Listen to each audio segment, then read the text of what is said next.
സംവിധായകൻ ഷാഫിയുടെ വേർപാടിന്റെ വേദനയിലാണ് സിനിമാ ലോകം.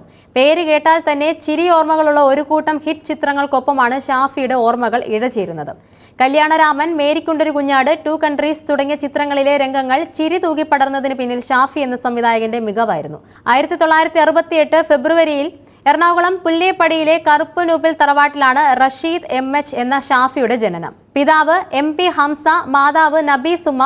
കലാകാരന്മാരായ അമ്മാവന്മാരും മറ്റു ബന്ധുക്കളുമൊക്കെ സിനിമയും മറ്റും ചർച്ച ചെയ്യുന്നത് കേട്ടു വളർന്ന ഷാഫിയിലും കുട്ടിക്കാലത്ത് തന്നെ സിനിമാ മോഹമുണ്ടായി. സ്കൂൾ കാലത്ത് മിമിക്രിയും മോണോ ആക്ടും അവതരിപ്പിച്ചിരുന്നു. അമ്മാവൻ സിദ്ദിഖ് സിനിമയിലെത്തിയതോടെ അത് ശക്തവുമായി.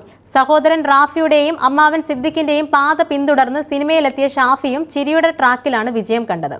രാജസേനൻ സംവിധാനം ചെയ്ത ദില്ലിവാല രാജകുമാരൻ എന്ന സിനിമയിൽ അസിസ്റ്റന്റ് ഡയറക്ടറായി സിനിമാ ജീവിതം തുടങ്ങിയ ഷാഫി 2001 ജയറാം നായകനായ വൺ മാൻ ഷോ എന്ന സിനിമയിലൂടെ സ്വതന്ത്ര സംവിധായകനായി. പിന്നാലെ എത്തിയ കല്യാണരാമൻ മലയാളത്തിലെ എക്കാലത്തെയും വലിയ ഹിറ്റുകളിലൊന്നായി.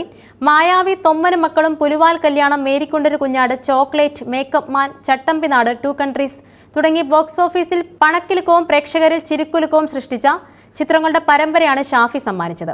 വിക്രം നായകനായ തമിഴ് ചിത്രം മജ ഉൾപ്പെടെ 18 സിനിമകൾ സംവിധാനം ചെയ്തു.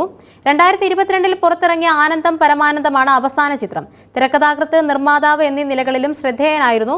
എനിക്കൊരു പ്രിയപ്പെട്ട സുഹൃത്തിനെ നഷ്ടപ്പെട്ടു. ലോകത്തിന് അത്രമേൽ അവിശ്വസനീയമായ ഒരു കഥാകാരനെയും ഞാൻ അറിഞ്ഞിട്ടുള്ളതിൽ വെച്ച് ഏറ്റവും രസികരായ മനുഷ്യരിൽ ഒരാളായിരുന്നു അദ്ദേഹം.